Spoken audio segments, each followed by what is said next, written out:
China Mac with Mikey T, the movie star, and you are now tuned in to the Report Card Radio. Bow! So yo, China Mac, thanks for taking the time to speak with me today. What's up, man? What's up? How you doing, brother? It's good to have you back out here in the game, man. What's new with you? It's good to be back. I mean, everything new. Just trying to, you know what I mean? Just trying to make this shit happen.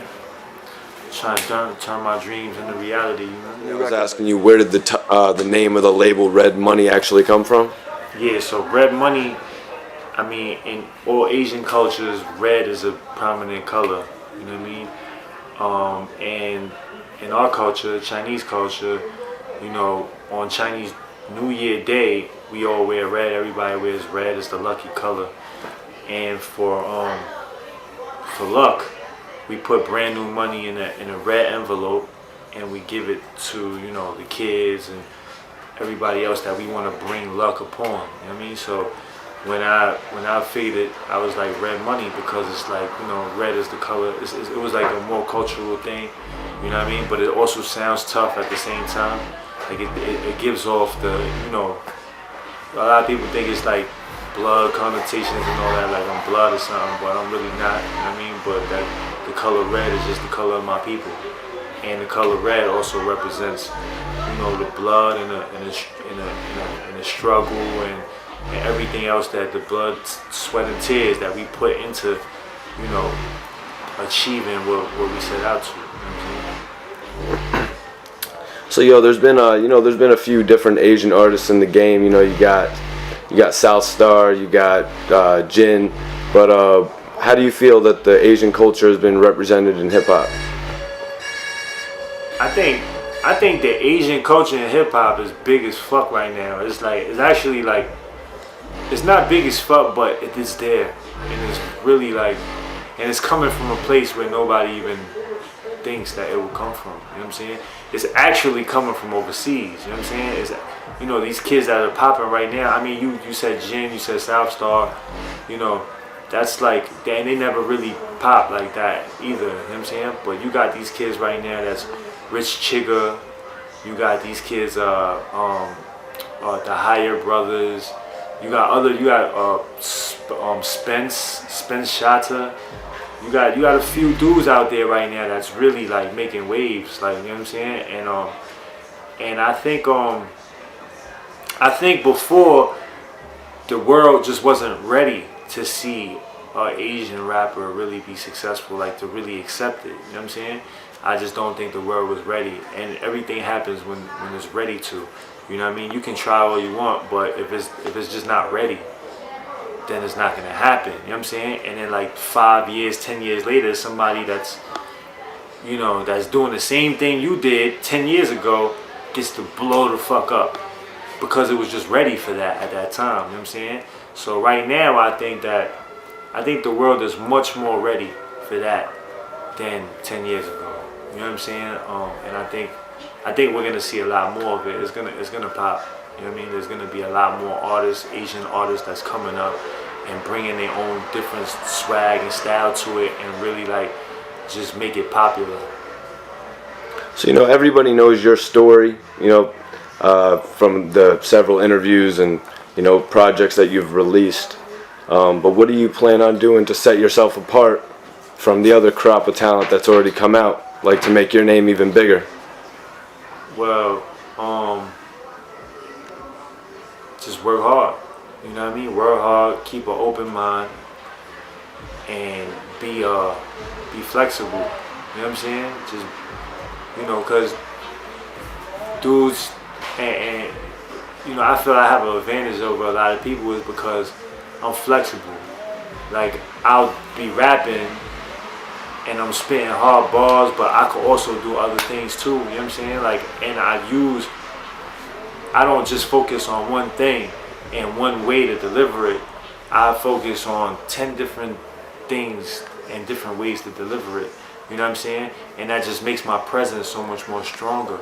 Because yeah, you're listening to my music, but you're also watching this in the movie, and you're also watching my skits, and you're also doing this, and you're also listening to me give, you know, motivational talks, and you're also watching my vlogs, and you're also buying my clothes, and you're also doing this. So it's like, you know, I think what sets me apart from others is because I'm willing to put in the work, and I'm creative with it. You know what I mean? I'm willing to. I have the ability to be creative, and you know, put myself in places creatively to make me even bigger than what I normally would or wouldn't be. Tell me where your name actually comes from. China Mac was given to me when I was in prison. You know, there's a blood gang called a blood set called the Mac Ballers, and you know, I was in a building in C95, Rikers Island, when a lot of them were just starting to be like, you know, a lot of the people that are considered big homies now, and like before we came up together, like we were kids together, and you know, C74, we was adolescents, we was in the same house, so we, you know, so a lot of these people I knew, and then they joined this gang, and they wanted me to be a part of it, but because I didn't want to do that. That's not what I wanted to do. Because when I went to jail, I was in the gang, and I didn't want to change gangs. And so what I took my oath for to that one gang, I just, you know what I mean? Either I die or the gang dies, like either or. So basically, China Mac came from, you know, a bunch of my homies that I knew when we was adolescents in C74, and also upstate. They were a part of a gang called Mac Ballers, and they was trying to get me to be, you know, Mac. They was trying to turn me into that gang, but I always rode out with them because they was my people. If something happened, I'm popping with them. We gonna go to the box together. You know what I mean? Fuck it. You know what I'm saying? But I never joined the gang because this just wasn't my. You know what I mean? I wasn't comfortable putting my life on the line and putting my freedom on the line for people I didn't even know. You know what I'm saying? People that I just met like a week ago.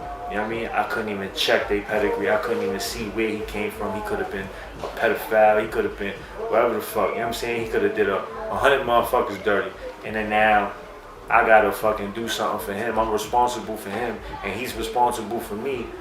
And I don't even know this motherfucker. You know what I'm saying? So I was never really keen on that. But whoever I got close with, whether they was Blood, Crip, Latin King, Rat Hunter, whatever gang, if the gang didn't matter, you know what I'm saying? It was if I connected with somebody, then I would ride with that person like, you know, like, you know what I mean? Like, that's my brother, you know what I'm saying? So they gave me, so a bunch of the Macs was like, yo, turn Mac, whatever, and you know what I mean? But they was like, yeah, that's China Mac, that's the Mac, that's China Mac, you know what I'm saying? So when I came home, when I was in prison, my name was GK actually, you know what I'm saying? And then I was thinking, I was bouncing, I was in my cell thinking about, you know, plans and shit. I'm like, China Mac is actually a fucking, like, the name rings a little bit. Like, it just has this, it has a good ring to it, a good energy to it, and it could be marketable. So I was like, I'm gonna go with that name, you know what I mean, instead of GK. So actually my name was GK all the way until the day I left prison. When I left prison, my name was China Mac from there. So, you know, that's how I got that name. And this is the end of your 10-year stint. Yeah. That your name became China Mac. That's a fact. So can you tell me what actually led to your first stint in jail? Well, I've been coming in and out of prison since I was a kid, you know what I'm saying? And before I was 17, before I was of age to go to prison, I was in juvenile detention centers, and them shits was locked down, them shits was just like prison. So I've been in the system since I was a kid. Like, I was in a group home, foster kid, or Spofford when I was 8, you know what I'm saying? So, you know, I knew about that already, you know what I mean? And then I've been running into troubles with the law and shit, but the 3 years I went, before I did the 10, I did 3 years, and that was for witness tampering, coercion and witness tampering. They said that I forced somebody not to go to court. So what was the life you were living at this point? Were you rapping? Were you still like in and out of the studio? Were you just, you know? At that time, nah, I was just in the street, just going around doing dumb shit, you know what I mean? Getting money here and there, but really just like doing gangbanging shit, like, you know what I mean? Just just riding on other gangs, just fucking living, you know what I mean, living that type of life. So what actually led to you to start doing the music? I discovered hip hop when I was a kid in a group home and shit, and so hip hop's always been around, and I always like was dabbling into it, trying to rap and whatever.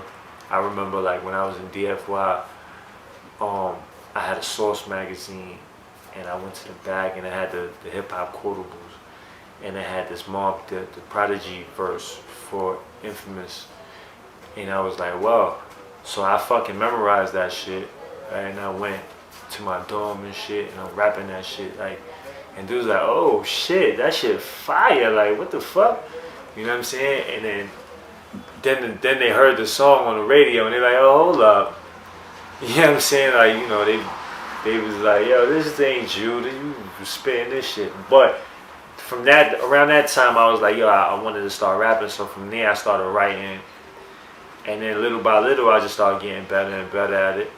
And then, so it was really a prison thing. When I was in prison, I started rapping with everybody.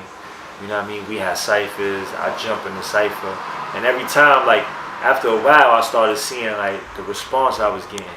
Like people was like, whoa, shit, like, you know what I'm saying? And then after a while, people were just saying, yo, they would talk about me, like like that's the rapper, like, you know what I'm saying? Son be rapping, son nice. When I pull up in the building, people like, yo, son nice, he you know what I mean? So, cause you know, when you come into a new jail, a new house, a new whatever, the rapper in the house, automatically, you know what I'm saying? Like, you know, there's like some type of, you know, you gotta go and check in with the other rappers and, you know what I mean, touch your bars and, you know what I'm saying, shit, and just trade off bars and shit. So I was doing that, you know what I mean? And then when I came home after the 3 years, I was like, you know what? And that was around the time Jin had made the 106 and Park shit, the MC Jin. And I was like, whoa, this motherfucker. And at that time, I was battling everybody in prison in Rikers Island. I was smashing dudes. Like officers used to come get me from my house, bring me to another house, and gamble with another officer, like, yo, boom, like betting on us, like, you know what I'm saying? Like it was like a rap battle type shit. So I was doing it, and then I was like, yo, I'm gonna go home and I'm gonna do it. And then I went home, I started fucking with it, but I was still all the way in the street. I was trying to, you know what I'm saying? I was young, I was still stupid, high-headed, and I fucking caught the 11-year bid before I could even.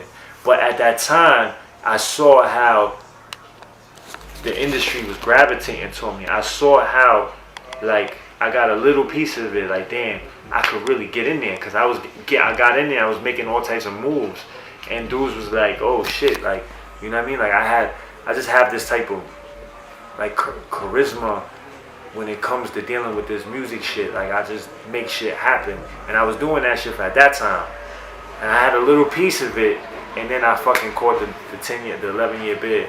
I went to jail. So all that time, I wasn't planning on coming back out here to do music. But after, on my 5th year, 5 years left, I was like, you know what, fuck it. And people was always telling me like, yo, you need to go out there and pursue that shit. Like, you really need to do that shit. So I was kind of undecided all the way to my last year. And when I got to my last year, I went to Franklin with my brother K.A., my brother Duke. And that's when I really was like, he really talked me into it. Like, yo, he really made me prep myself to go out there and do the music shit. He's like, yo, you gotta do that shit, boom, boom. And then that's when we came up with the name, and we came up with the whole idea, the plan. And it's been on ever since. When I came out here, it's just been. So you were talking about, you know, being in jail and going up to the other rappers. I assume you mean like just the other rappers in the jail, but did you run into any celebrity rappers while in jail? Celebrity rappers who I came across. Let me see, ODB. I came across ODB when we was in this is China Mac, and my new album is an album that you need in your life. If you fuck with New York hip hop, if you fuck with that bro, if you fuck with that real, you fuck with Movie in the Making, MITM, China Mac. You could go cop it anywhere, all major outlets, you know what I'm saying? It's everywhere, download it, stream it, everywhere. Go fuck with it, China Mac, MITM, in this bitch. So you were talking about, being in jail and going up to the other rappers. I assume you mean like just the other rappers in the jail, but did you run into any celebrity rappers while in jail? Um, Celebrity rappers who I came across. I came across, let me see, ODB. I came across ODB when we was in Rikers Island. He was in C95. He was a bug out. He was like smoking cigarettes off the floor. He wasn't taking showers. Like, you know what I'm saying? He was ODB for real. But then he'd go on a visiting floor. He'll have like 2 bad chicks visit him and shit. But he had like, I mean, when I met him in there, he had like, he wasn't all wrapped up right. Like, you know what I'm saying? Like, you could tell he was like spaced out and shit. So and whatever he was outside, he was like times 20 in jail. So, he was kind of spaced out. I don't know if he was taking meds or some shit, but he was a little spaced out. We was in the same house together, but I used to see him like in the yard, and then people be talking about him. I see him on our way to rec or in the hallways and shit. I see him in the visiting room, but he was just spaced out, like, you know what I mean? One time when I seen him in the visiting room, I was like, yo, what's up, old dirty bastard? He's just like, he was just looking like this. It looked like he was on medication, like he was medicated. His face was all bloated. And this was right before he died. This is like around the time like he did the bid and he went home. I think he signed to the Rockefeller. And then that was around the time it was over for him. But he was like, he was a little spaced out. I don't think he was in the best state of his life at that time. You know what I mean? I think he was kind of in the, But I seen him on the visiting floor. Yeah, he wasn't taking showers. He was picking up cigarette butts on the floor. People was always talking about him, like, but I just looked at him like, damn, like sometimes people that's so great, you know what I mean? Like people that are really talented and gifted, they take pain and they take, shit differently. You know what I'm saying? And it really affects them and shocks them to their core. So I think it was one of them for him, like, he was just really talented, really gifted, but he was also like spaced out, like, you know what I'm saying? He was kind of like, and I think the prison situation at the time, it really claimed him a little bit. You know what I mean? So you were also saying you were locked up with Gaddafi? Yeah, I was locked up with Tragedy, Gaddafi.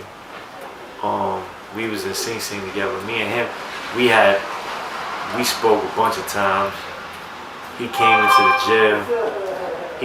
the jail, and at that time, me and my homie, we had got a correctional officer to bring us a fucking beat machine. So we had this beat machine, and you could connect the mic to it, and you could record music, which is like, that was like a studio that was unheard of in jail. You know what I'm saying? And we set up a little studio in the school building. We had this beat machine. We could record music. And we set up a little studio. And then when Trash pulled up, I heard that he pulled up. I immediately sent them word like, yo, we got the studio, pull up. So he came down here to fuck with us and shit. We laid down some music. You know what I mean? We were just in jail, like, just still in jail trying to make it happen. You know what I mean? The spirit was still alive. I wondered about the new music. Movie in the making. Yeah, I wrote most of MITM when I was in prison. The album was ready to go, and then I got locked up. 3 days before I was releasing the first single featuring me and Dave East Going Down, I got locked up. I came out on bail, but then I knew that they was gonna fucking violate me. So me and Young M.A. shot a video. Me and Young M.A. had did the song. I had did the songs with Dave East and Young M.A. before they blew up. So you want to jump into that record, Say a Prayer? Tell me about how it came together and meeting Young M.A. Say a Prayer. I remember I was shooting a video. I was shooting my Voices in My Head video, and somebody was playing videos. They was just watching videos on the break time, and Young M.A. video came out. It was the Chirac remix. There was another freestyle shit I did, but I just saw the energy. I saw the confidence, and I saw the difference. You know what I'm saying? I saw how she could easily stand different than all the competition. You know what I'm saying? And she owned it too. Like it wasn't like forced. It wasn't like she owned it. And I saw it in the first fucking 2 minutes of watching it. The first minute, first 50 seconds, 30 seconds of watching a video, I saw it. You know what I mean? And I knew that she was gonna pop. So I was like, and I know the timeliness of things. Like I know when the, like I have the intuition to know that, you know, the world that we're in, we're more receptive to gays and lesbians now. You know what I'm saying? Versus 20 years ago, 10 years ago. But so knowing that, I knew that there was about to be, they have to let somebody in. You know what I'm saying? And when I saw her, I'm like, yo, she's gonna kill him. So I reached out immediately to the first person that I knew who had it, like a dealing with her, and it was somebody that interviewed me. Like a week before, somebody had interviewed me, but they interviewed her after me. So I reached out to him like, hey, why don't you reach out to their management and see if I can get a feature? So when they reached out, and then it was Sav, my boy Sav was a friend of mine right now. Sav, I called Sav, so Sav was like, yo, I checked your shit out. You know what I mean? You official dude. So we down to do the record, we'll do the record, you know what I'm saying? But he was like, but before we talk about anything else, pull up. We at motherfucking Webster Hall tonight. So pull up and shit. You know what I mean? Let's get the feeling. Let's see if, you know what I'm saying? So I'm like, all right, yeah, I'm out there. So I had 2 people in the car. So I'm like, I dropped them off to their car. I'm like, I'm gonna go by myself. So I didn't even tell them where I was going. I just drove to Webster Hall. So I went out there, and then we went to Webster Hall and shit. And I had I ain't gonna talk about it, but so we went inside, and then there was like a big fight. So Young M.A. was there, and it was like the whole red life camp was there. And then, you know, I met them, what's up. So at that moment, I felt like she was, you know, she was the artist. You know what I'm saying? She was the person that we had to protect. Even though I'm the artist, and I'm always, you know, I gotta be protecting myself. But at that time, I'm like, all right, you know what? Boom, so I felt like, you know what I mean? I'm gonna protect her. Like, you know what I'm saying? Anything going on in the club, you know what I mean? I'm not gonna just worry about myself. I was inducted into that team just for that day. You know what I'm saying? Just for that day. If I never see them ever in my life, but we walked in there together. They brought me in, so I'm like, all right, whatever happens, we gonna leave this bitch together. We're not gonna, you know what I mean? Some shit happened. I'm not gonna go this way, and we're gonna leave this bitch together. And then when we get out the doors, you go to your car, I go to my car, and that's it. We don't have to ever speak again. But if I walk in there with you, we walking out of there together. You know what I'm saying? Or if you let me in there and I go in there under your accordance, you know what I'm saying? Then we're gonna leave there together. You know what I'm saying? So there was a big scuffle that happened, and we were standing right there. So some of the people, first instinct was to like move back, but Sav was like, nah, motherfuckers ain't moving. Motherfuckers is staying right here. You know what I'm saying? Like, if they come in your section, you push them. But I was doing that already, because that's just how, you know what I'm saying? That's just how I move. So when people was coming, we just moving them this way. And I just saw the camaraderie in their, you know, in their little group. I saw that they really regarded Young M.A. and they was ready to protect her at all costs, because they saw what was about to happen. You know what I mean? They knew it. You know what I mean? And from there, I was like, I fuck with them. They real. You know what I'm saying? Like and we did the record. And after that, before I could do it, I wasn't thinking about shooting a video, because I really didn't know how big she was gonna get. I was just like, how fast it was gonna happen. I was just like, let me just secure the record. You know what I'm saying? So I was like, I'll shoot the video later if anything, whatever. But let me just get the record first. I really wasn't thinking about the video. Then I got arrested and I came out on bed. So I'm like, damn, I gotta shoot as many videos as possible so it could hold me down for the little 90 days I might be in jail for. I'm thinking it was only gonna be 90 days. So I called Young M.A. And I told her what was about to happen, and she was like, "I bet we gonna come out." It was the coldest day of that year. We went in front of Barclays and it was so cold, so cold. Like it was really cold. Like you couldn't even, your hands couldn't be exposed because it was so cold. But we were standing out there in the middle of the street shooting a video, and she didn't whine about it. She wasn't like, "Yo, let's go," like yo, what the fuck? Like she was like, "Yo, what's up? What shots we need to do?" And we was there for a couple of hours, and she wasn't like diva. She was just like, just there to get this shit done. You know what I'm saying? And I felt that genuine shit out of her. And after that, the day after that, I go back to jail, and I go to jail for 16 months. And even after, while I was in jail, yo, some of the people my own people, I couldn't even call because they wouldn't pick up my calls, or they'll turn off their phone. But Sav is Young M.A.'s manager. He always picked up the phone, and if he didn't pick up the phone, he would call back to the people that did the three-way, like, "Yo, tell the bro that I'm here," whatever. So they always kept it official shit. I have high respect for that shit. Hey, yo, what's up? This is China Mac, and my new album is an album that you need in your life. If you fuck with New York hip hop, if you fuck with that raw, if you fuck with that real, you fuck with Movie in the Making, MITM, China Mac. You could go cop it anywhere, all major outlets, you know what I'm saying? It's everywhere, download it, stream it, everywhere. Go fuck with it. China Mac, MITM, we in this bitch.